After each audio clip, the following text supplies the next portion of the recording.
Welcome back to EG's Philosophy.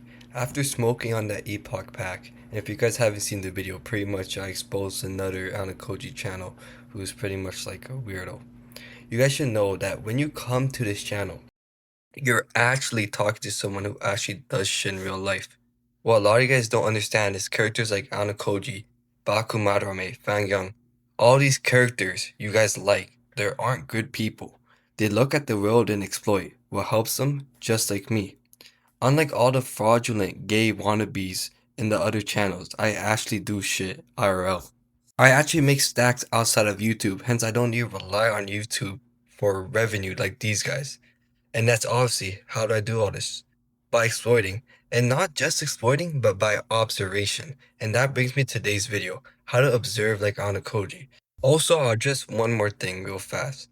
Before anyone in the comments says that you want to be anime character, you clearly don't understand the intentions of these videos. Pretty much, I'm not saying that you should be retarded socially and act like Ayanokoji and be wearing his fin and have a middle part. We're basically just talking about basic self-improvement. Not basic, just like maybe the other channels talk about basic shit. But we're just using Ayanokoji's character as an example so everyone can understand. And the funny part about these comments is that it's made by a guy named Yuichi Kadaguri 161, and his profile picture is also Yuichi Kadaguri, and he's saying don't be like anime characters. So it's weird. But I know you guys actually understand the purpose of these videos, so let's get right into it. Observation is not superpower, it's not magic. It's awareness sharpened by knowledge. So let's think about the red car phenomenon. You don't notice red cars until you decide to look for them. Then suddenly, they're everywhere. Nothing changed on the street, but what changed is in your head. Life works the same way. Opportunities are everywhere, but if you're not trained, you're blind.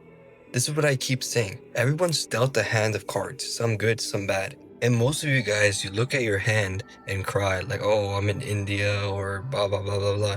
And you think you can't win because the cards are weak. But that's a lie. That's not a card problem. That's an observation problem. Or that's more of like a you problem. Because deal me your cards and I'll still win. Because I can see angles you can't. And that's exactly what separates predators from prey. And think about it like this.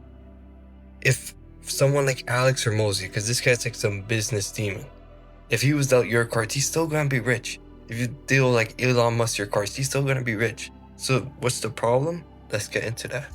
So here's the truth. You can't observe what you don't understand. If you got zero knowledge, then 10,000 opportunities could walk right past you and you miss all of them. Observation without knowledge is blindness.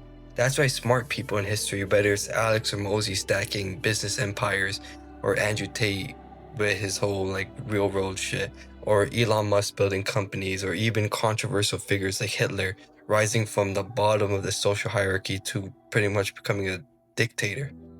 It's because their knowledge turned every situation into leverage. The game is not about seeing more, it's about seeing deeper. So here's a checklist I want to give you guys. So how you can actually observe like Ayanokoji, or like we're just using him as an example. This is how he thinks as well. So here's the mindset. You always want to be thinking, where's the loophole? Are these rules real or is it just social pressure? If there are consequences, then what are the probabilities that they actually hit? What do people say versus what they do? And who's faking strength and who's hiding weaknesses? And where are potential areas I can exploit? This is not about being smart like a math nerd. Like I said before, you need knowledge to be able to see these things. But even if you're like some smart kid in your class, think about the smartest kid in your class who gets 99s. This guy's not rich, he's still like a math nerd. It's about realism. It's about treating life like poker. Everyone's bluffing, everyone's posturing, and your job is to notice the cracks and spit your angles and like deal your turn, blah blah blah. You want to get in there.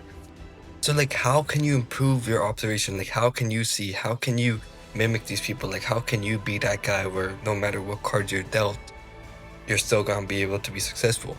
And pretty much it's just one thing. It's just being smart as fuck, or just knowing everything.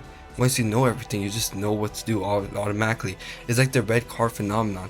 You didn't know those opportunities existed because you didn't even know the red card was there. But now that you see the red card and that you have it in your mind, you'll be able to see these things.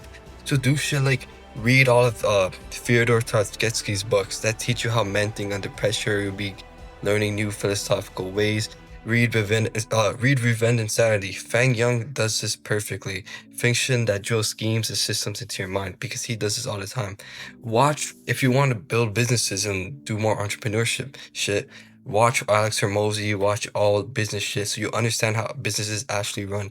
And once you start watching more and more and more and understanding more and more and more, eventually when the opportunity comes, you can just capitalize on it. Not just that, you don't want to just be reading all mainstream stuff, but I'd recommend also going on Twitter or Reddit and see how people like just regular people or like entrepreneurs see how like they hustle and exploit really every day.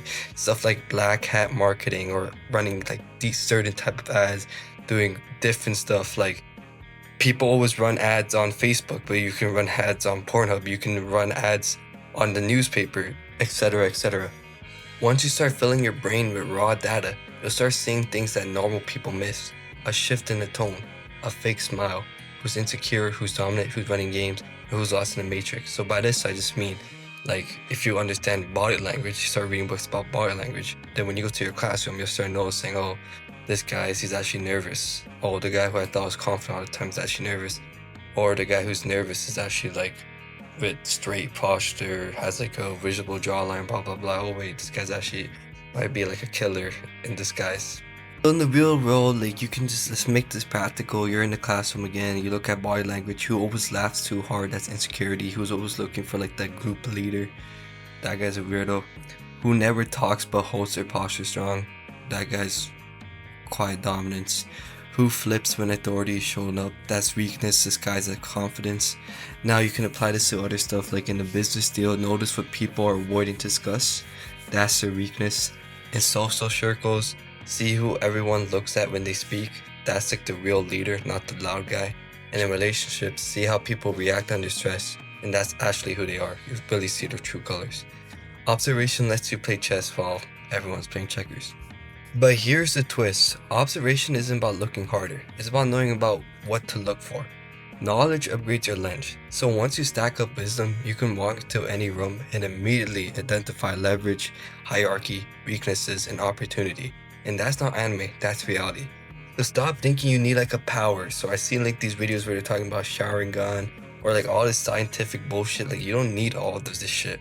Even some of you guys might not like this video because I'm talking about raw reality and you have to actually do work and become smarter and more knowledgeable.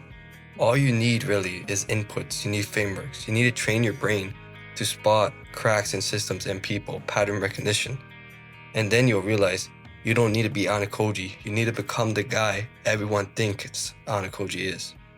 And that's pretty much it for today's video. Thank you guys for watching. If you liked this video, leave a comment and like. And that's it. Peace on the street.